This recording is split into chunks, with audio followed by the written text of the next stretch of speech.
Today, let's talk about patterns and types of patterns, and later, let me show you examples of patterns in microns. By the way, my name is Ben Joseph D. Vilbar from PSS W1D.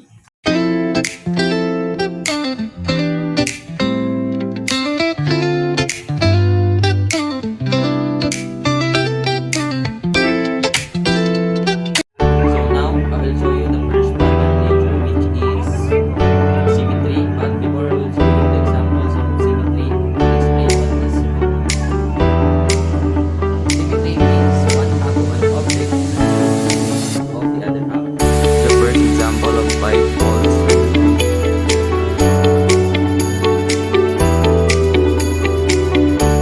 Example of bifold symmetry, which is white angels.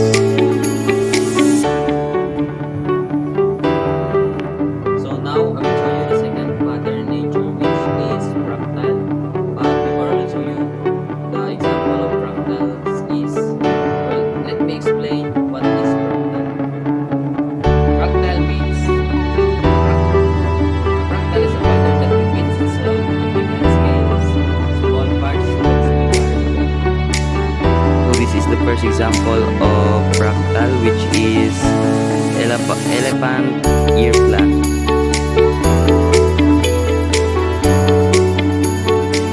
And this is the second example of fractal, which is what we call mara.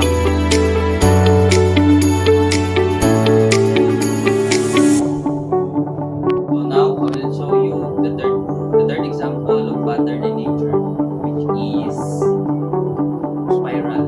But before I will show you the example of spiral is, let me explain what is spiral. Spiral means a spiral is a curve that starts from a central point and winds around it, getting farther away with each turn. So this is the first example of spiral, what we call